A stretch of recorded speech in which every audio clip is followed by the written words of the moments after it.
Hey, welcome in. I'm Roma. This is Rooms by Roma Interior Design. And welcome to my first episode, first YouTube video. And the topic today will be how to make your space feel larger. Come on in. I am your more stylish roommate, showing you how to bring your space to an elevated, more luxury space that you would be proud to show off to your friends and family. Most of us don't live in a huge, expansive home where your ceilings are 22 feet high and you have this open space, but you still want your space to feel open and large and comfortable when you're either home by yourself or when you have friends and family over to visit or entertain.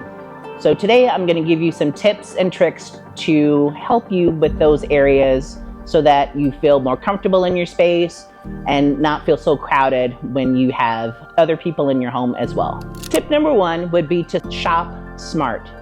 And what I mean by that is making a list before you begin to shop. So that way you'll make sure to only buy the pieces that you need for your space. And then you can also make sure that you're shopping for only the items that you need. And that way you only have the items that you need, and so then you won't feel as crowded, especially if your space is smaller. Tip number two would be to make sure that you have a smart furniture layout. In open concept spaces, normally an L-shaped sectional will work best in most spaces, but you don't always have to stick to that plan. In my open concept space, I have two sofas that are parallel from each other, one across from each other, which also makes good conversation, but you have to look to see what works best for your space. Also, when you're sectioning out either your sectional or your sofa, that will also help you further define your space and give you a more complete and conclusive layout. Tip number three would be to use undefined spaces as defined spaces in your home. So use corners or areas that you may not be so sure exactly what you want to do with it. For example, if you have a corner in your house and it can be a perfect space for another lounge chair, you can put a lounge chair there and a side table, and then you can make that into a reading nook. Or you can use an undefined space as an office space. More people are working from home now, and so if there's a corner in your home that you can put even a small fold-down desk or fold-down table that you can put your laptop on and have a chair slide underneath it, then that would also be a perfect space that you can use for an office space. So sometimes you have to be a little more creative with the spaces that you have, and have the spaces use double duty for some of the spaces, so that way you can optimize every little area that you have to make your space feel larger. Float furniture in spaces instead of pushing all your furniture against the wall. I know it sounds difficult in spaces that are smaller, but you want to give your space as much flow and space to walk around as much as possible. So if you move your furniture closer together, it also makes your room feel a little more conversational and people can sit across from each other and talk. It also can define your space a little better as well. So it will show that a specific room is either the living room or the dining room or a reading nook or your office space. Trying to slide things a little more closer together instead of having everything pushed against the wall. Also, it gives you a little more sense of open space as well, which also makes your space feel larger. Tip number 5 is to use bookcases from floor to ceiling. The reason I like that is because it also makes your space feel larger and taller because it gives your ceilings more height. Also, it will give you an area to have more storage in your space. So you can use the bookcases for not just display, but for storing items as well. You can store items in baskets or boxes or any other decorative type of item to maximize your storage and to give yourself some display for those items as well. Tip number 6 would be use all spaces you have available. So any space that you use that either is visible or non-visible. So if you're needing extra storage, don't forget about using the back of a door. Could be a space for storage. So you can buy an over-the-door storage system that you can hide shoes or any sort of blankets or extra pillows or anything that you may need for extra storage, because in small spaces, even in large spaces, storage is always at a premium. Tip number 7 would be to paint your entire space the same color.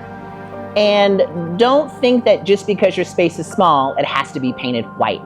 Sometimes I think it's better to paint it the opposite of that and do something darker and moody. You just want to make sure you paint the entire space, floor, ceiling, walls, baseboards, everything, the same entire shade.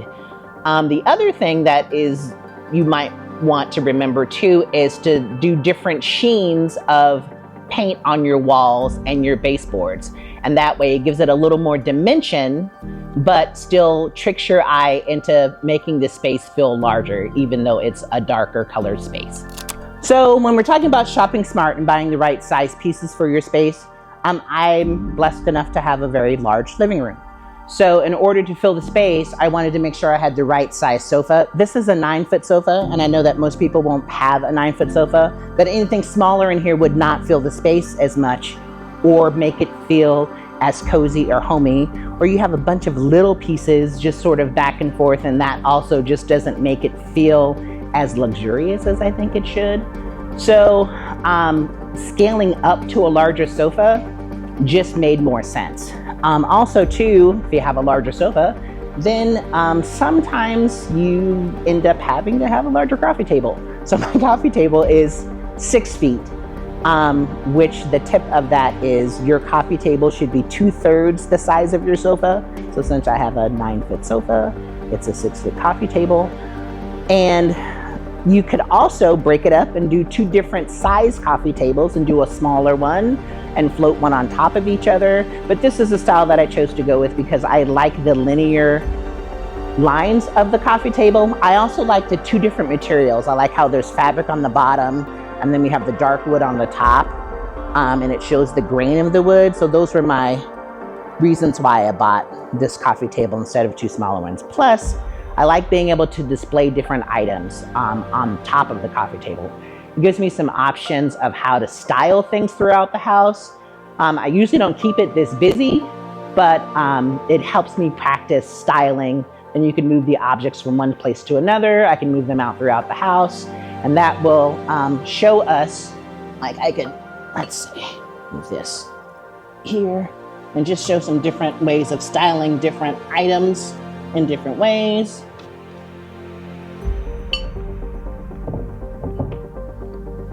And just changing the levels of things.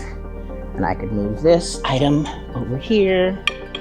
Just give you a little more visual space and taking that away. So it just gives you some ways to play around with your own space and how to move things around and not feeling like you have to shop. And you can shop your own space and still get the same look that you like. So this concludes today's video.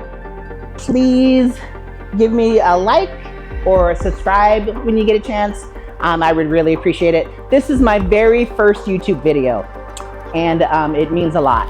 So if you could give me a like and subscribe, hit those buttons on the bottom, it really helps the channel. And I appreciate you taking the time to watch and subscribe. Thanks so much.